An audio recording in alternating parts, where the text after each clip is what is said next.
Oh, yeah, he thought. This is why I became a lawyer, to buy myself this kind of freedom. He took another breath and let it out, long and slow.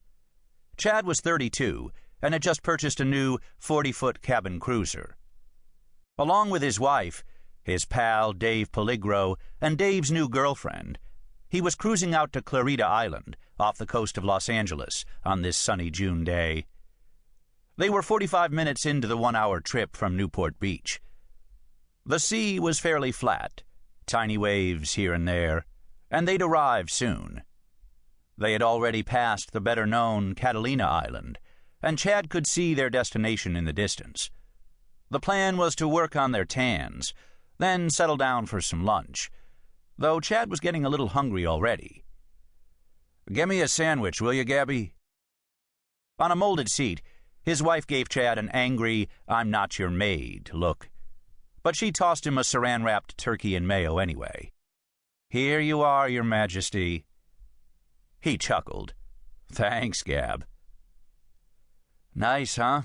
Dave Peligro said to his date, Teresa Landers. In a tight sky-blue top, white shorts, and too much makeup, Teresa surveyed the water. "Beautiful." She turned to her host. "Thanks for having us, Chad." "I'm glad you guys could make it. I'm sure I would have been bored if it were just me and Gabby out here." Teresa shook her head. She didn't like Chad much. He was an arrogant preppy in a red polo who didn't wear sunglasses. But it was his boat, and she'd never lunched off Clarita Island before. She looked forward to getting there. With the exception of a small tourist area with restaurants, docks, and a beachside bar, the bulk of Clarita Island was undeveloped, overrun by trees and thick shrubbery. Clarita's western shore, mostly jagged black rocks, was downright desolate. Miles away from the clattering human noise of the island's eastern side, it was barren of people, the only sounds from the wind and tiny breaking waves. Gliding on a current of air, a seagull appeared from behind the trees. A couple 100 feet high, the bird flew over the dark ocean and looked down, scanning for fish. It saw absolutely nothing. And yet, something was there. The bird had missed them. They were perfectly still, just below the surface, watching it. The gull spotted something and dove down. It plunged quickly, but then, just yards from the water, veered off. It had seen a strand of kelp, long and greenish-brown, and mistaken it for a fish. Carried by momentum, the tiny flyer ripped across the water, unknowingly passing a single pair of black eyes. Then it passed a second pair. Then 100. But still nothing moved.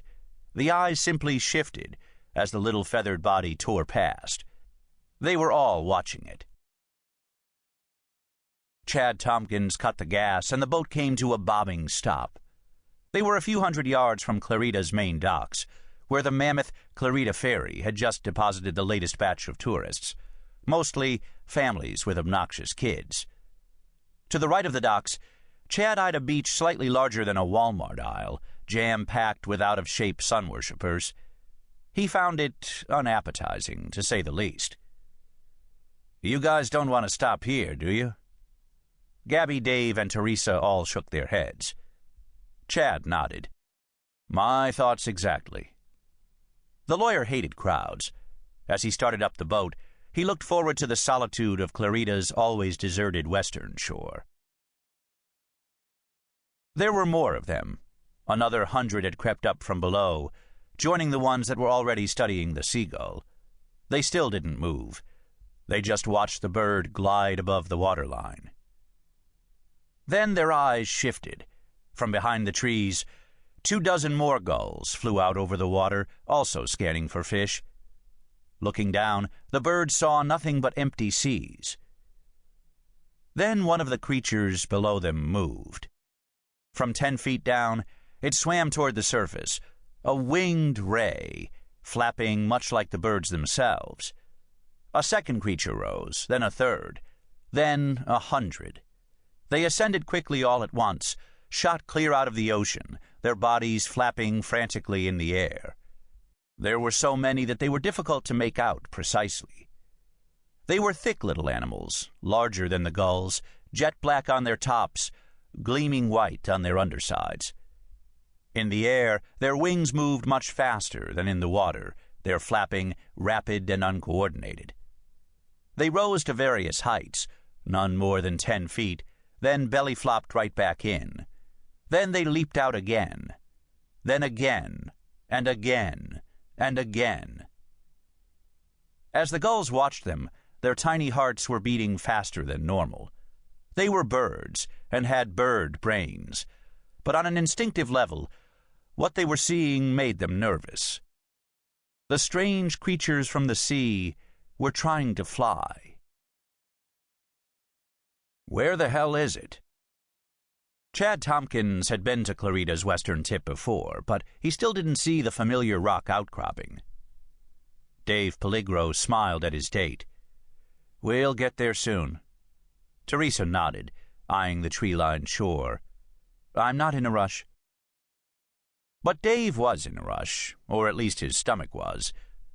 Gabby had made some special salami ham and cheese sandwiches just for him, and he couldn't wait to devour them. He squinted behind his $90 sunglasses, trying to see the western tip.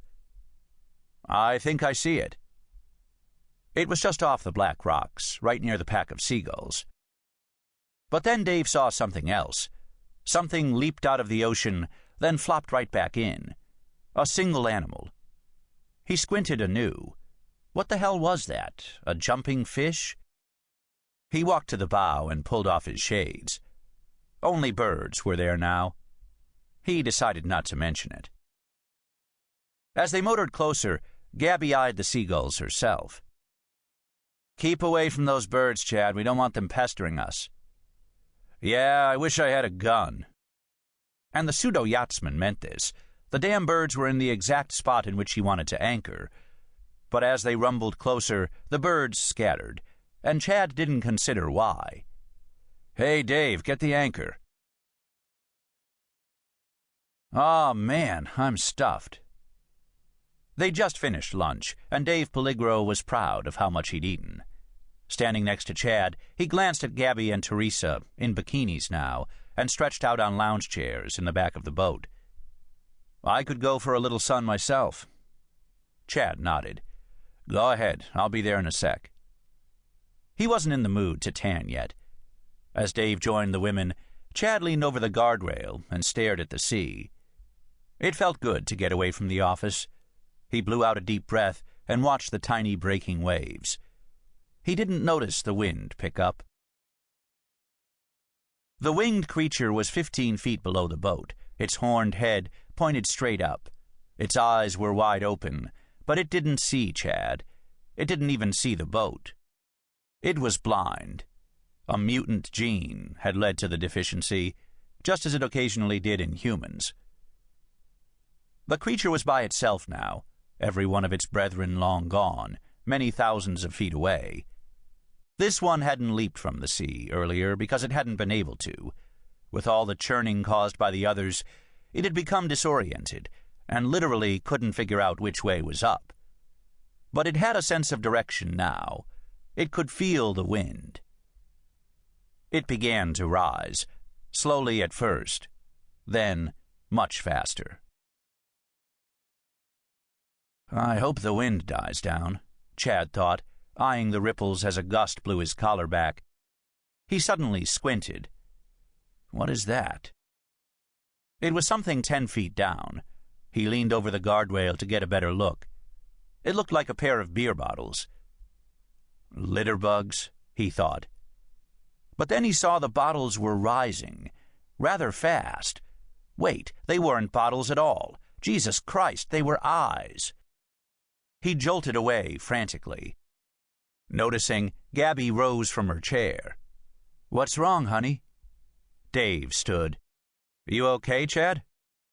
Chad backed away as fast as he could, when suddenly a thick winged ray shot out of the sea. It simultaneously caught the wind, then, out of control, blew straight toward him. Trying to get away from it, Chad backed up faster, but tripped and fell. The thing rushed closer. He tried to get up,